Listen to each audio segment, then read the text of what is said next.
I wasn't planning to leave the apartment that morning. My laptop was open on the kitchen table, emails waiting, projects half finished, the kind of routine I usually let swallow me whole. Yet something restless pressed against my chest, a strange unease I couldn't name. I poured another cup of coffee, scrolled through my bank app, and saw nothing unusual. Still, the itch remained. It was ridiculous. I'd managed my accounts online for years. The Belmont Avenue branch was barely a mile away, but I almost never stepped inside anymore.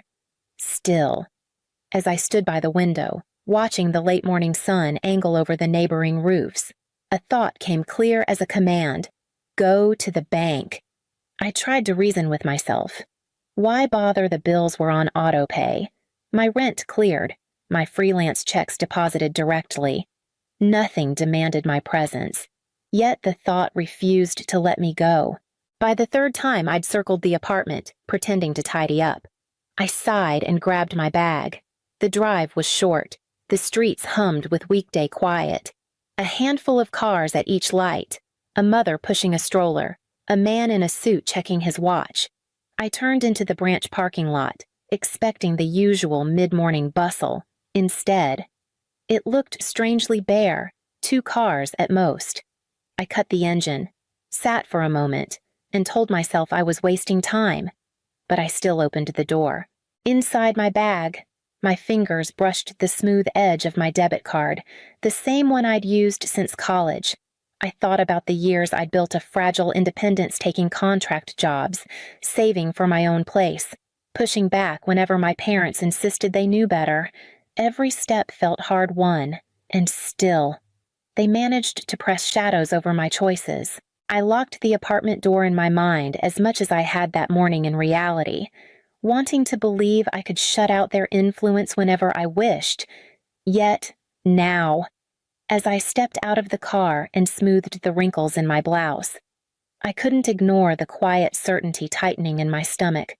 I walked toward the glass entrance of the bank, unaware that the moment I crossed that threshold, the foundation of my life would begin to shift. The air inside the branch was cool and quiet, the kind of hush that usually reminded me of waiting rooms. I expected to see 1 or 2 people at the counter, maybe a clerk arranging papers.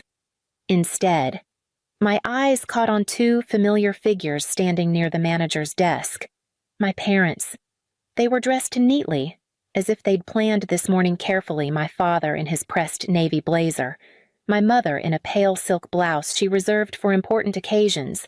They stood close together, their posture calm, their voices low but deliberate. I slowed my pace, instinct telling me not to interrupt. The words drifted over before I could stop them. "Our daughter doesn't recognize us anymore," my father said smoothly, his tone carrying the weight of a man who believed himself reasonable. "She forgets names, places. We've consulted doctors. It's progressing," my mother added softly. "We're only here to protect her. She's not capable of handling her finances alone." My stomach clenched, my breath stalled. They were talking about me as if I weren't alive, as if I weren't whole. The manager nodded along, flipping through a folder my father had handed him. From where I stood, hidden half behind a tall divider, I could see the edge of my own name printed on one of the pages, Callista Mercer. My life reduced to a file, spoken about in the past tense by the 2 people who raised me. They looked so composed, so certain, like benevolent guardians doing the hard but necessary thing. Anyone else would have believed them. Perhaps I would have too, if I hadn't been standing right there, pulse racing, ears burning with each false word. I pressed my palm against the divider, grounding myself, because if I didn't, I might have believed their story myself. I stepped forward, each footfall echoing across the polished floor, carrying me out of the shadows and directly into the lie they had crafted. My footsteps carried farther than I expected, the sharp taps breaking the spell of their polished performance. My father's voice faltered mid-sentence, and my mother's hand froze on the edge of the desk. Both turned at once, their faces shifting from composure to something tighter, almost brittle. "Good morning," I said evenly, though my throat burned. The manager blinked at me, glancing between us as if he had walked into a play halfway through and suddenly realized the actors were improvising. My father recovered first, forcing a small smile. "Callista, sweetheart. You weren't supposed to." I cut him off. "I wasn't supposed to what? Here you declare me incapable of managing my own life." My mother stepped forward, voice low and sweet, as though soothing a child. "Darling, you've been under stress. Sometimes you forget things." "We just wanted to make sure I forget nothing," I snapped, louder than I intended. The bank lobby felt too quiet, my words bouncing against the walls. I turned to the manager, meeting his startled eyes. "My name is Callista Mercer. I am not under medical care. I have not authorized guardianship, and I certainly recognize my own parents." His mouth opened, then closed, slowly. He lifted the folder from the desk, holding it out toward me like a fragile offering. My fingers shook as I took it, but I didn't break eye contact with the people who raised me. My father's jaw clenched. "You don't understand. This is for your own protection." I let out a laugh, sharp and humorless. Protection or convenience. Silence swelled between us, so thick I could almost taste it. The manager excused himself quietly, retreating to another office, leaving the three of us standing in a triangle of truth none of us wanted. I held the folder to my chest, feeling the weight of it press into me like a verdict.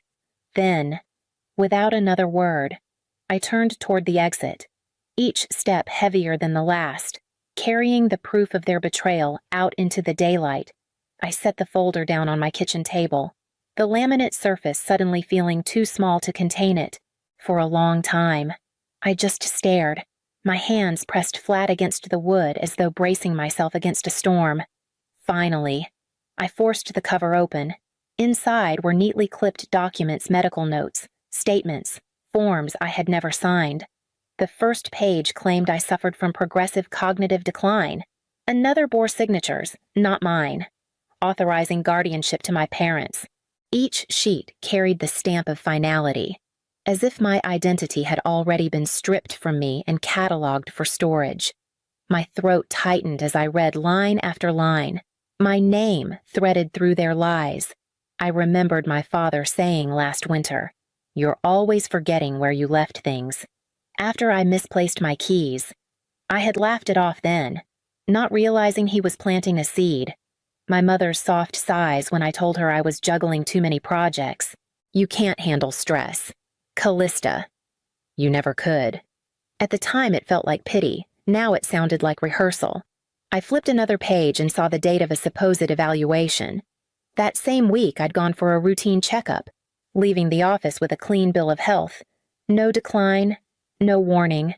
But here, in black and white, was a version of me I didn't recognize, frail, confused, incapable, a version they had invented.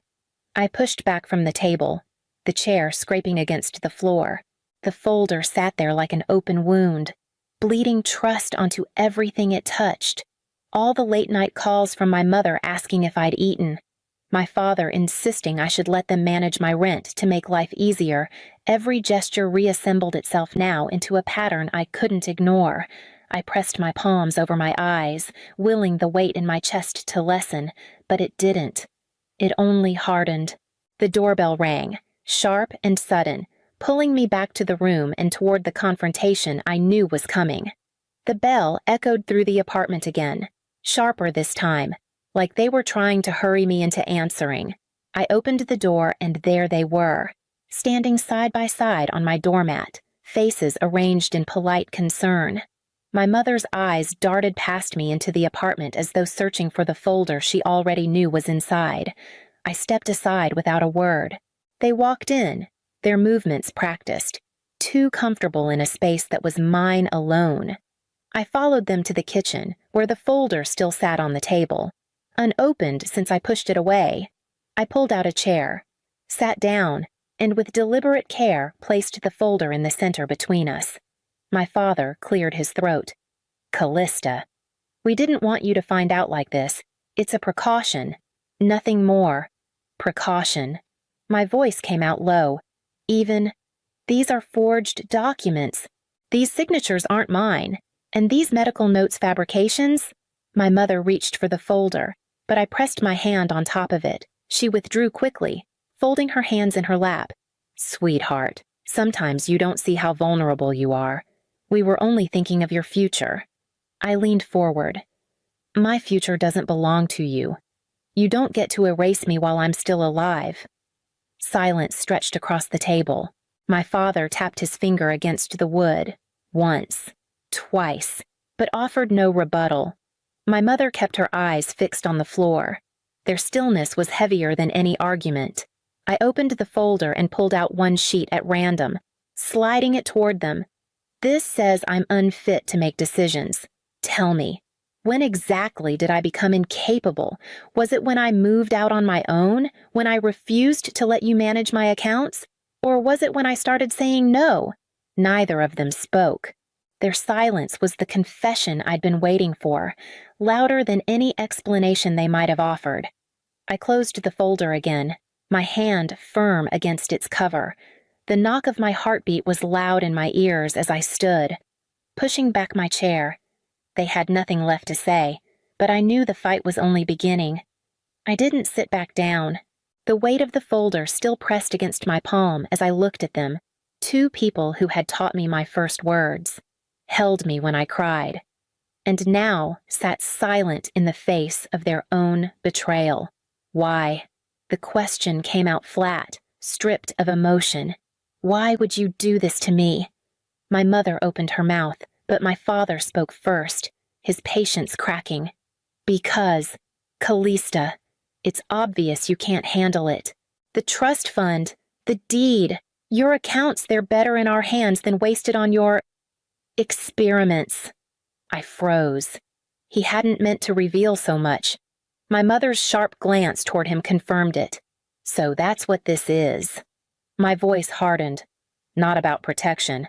Not about keeping me safe. You wanted control. You wanted the money. My father leaned forward, his tone sharpening.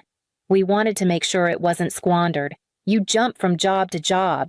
Living like stability is optional. You don't think about what happens in 10, 20 years. Someone has to... The words cut deep. Not because they were true, but because they were laced with the contempt he had hidden behind fatherly advice for years. My mother reached across the table, her voice trembling.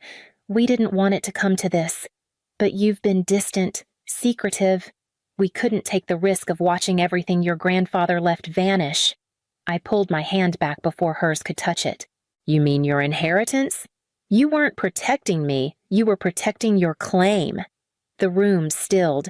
My father's jaw worked as if he wanted to argue, but the mask had slipped, and what remained was raw ambition dressed as concern. I stood straighter, the folder clutched at my side like armor. If that's the truth, then at least we finally understand each other. Neither of them moved as I walked toward the door. My father's muttered curse followed me into the hallway, but I didn't turn back.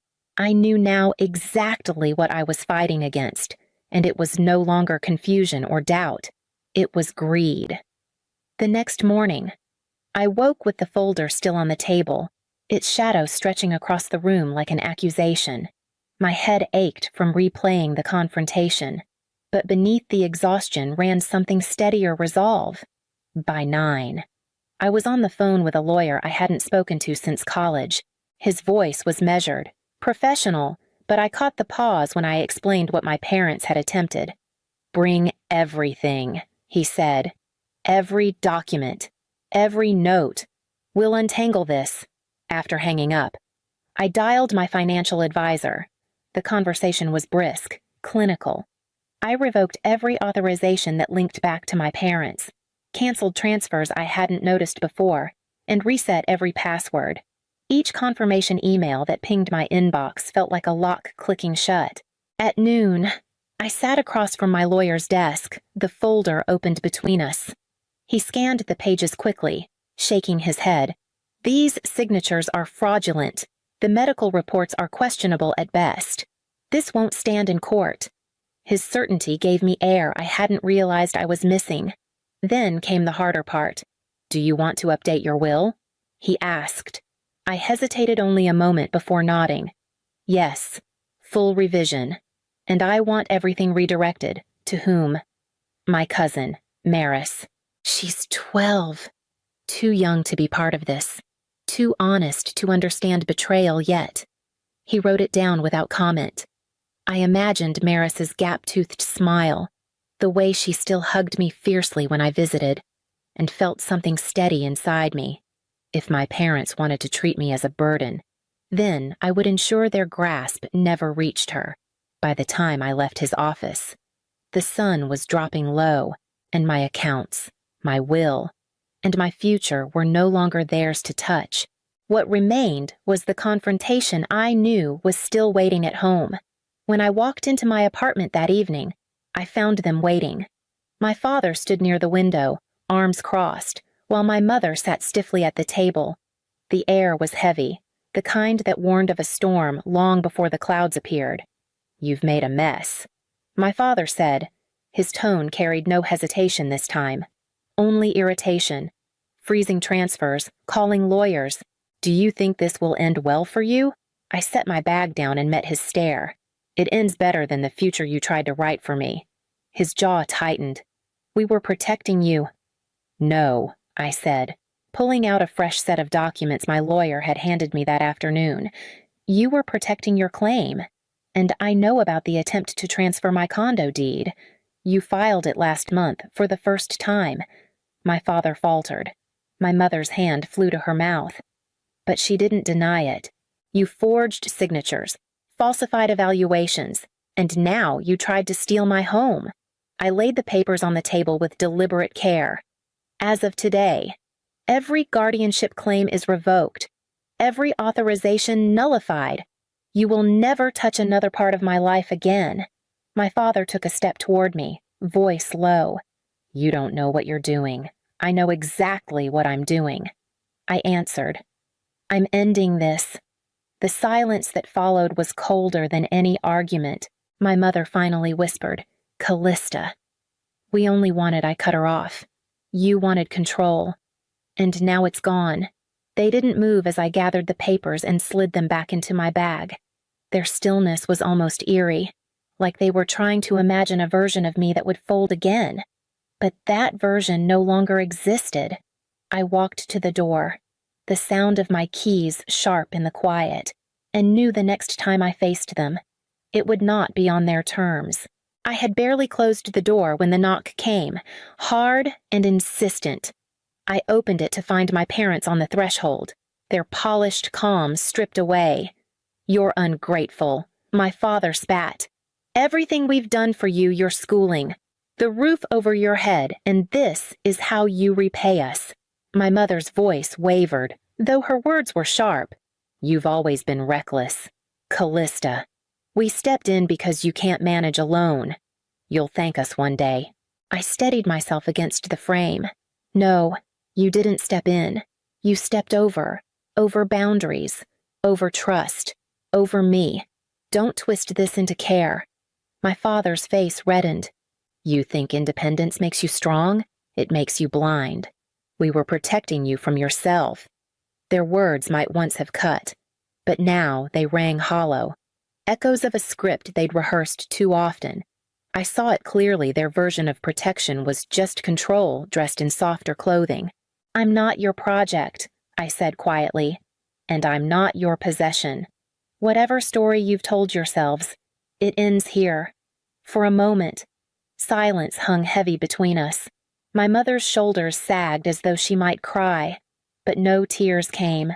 My father's jaw clenched, locked against admitting defeat, without another word. I stepped back inside and closed the door. The sound of it latching was sharper than their voices. Final in a way no argument could be. I leaned against the wood, heart pounding, but for the first time in days, my pulse felt like it belonged only to me. The apartment was silent again, waiting. and I knew the next step was mine alone to take. The quiet settled around me like a blanket, heavy at first, then warm. I walked through the apartment slowly, touching the back of a chair, the edge of the counter, the cool frame of the window. Everything here was mine, not because I had bought it, but because I had defended it. The silence that once felt empty now carried a different weight. It wasn't loneliness. It was proof. I brewed tea and let it steep while I found my journal tucked on the shelf. Its pages held fragments of me lists, half-finished thoughts, the kind of words I'd never said aloud. I sat at the table where the folder had been and opened to a fresh page. My pen hovered before moving steadily. Let no one define your mind who wouldn't trust your heart. The words came easily, more certain than anything I'd written in years. I underlined them once, then closed the book. For a long moment, I sat with the sound of the kettle clicking as it cooled, the faint hum of the city beyond the glass. My parents were gone, but their absence didn't feel like loss anymore. It felt like space I had reclaimed, space where I could finally breathe without their shadows crowding me. I sipped the tea, its heat grounding me, and leaned back in my chair. I had lost something irrevocable. Yes, but what remained was mine alone. For the first time, I wasn't waiting for approval or permission. I wasn't defending my choices. I was simply living them. The night deepened outside, and I let it. Tomorrow would come with its own challenges, but tonight belonged to me, and me alone.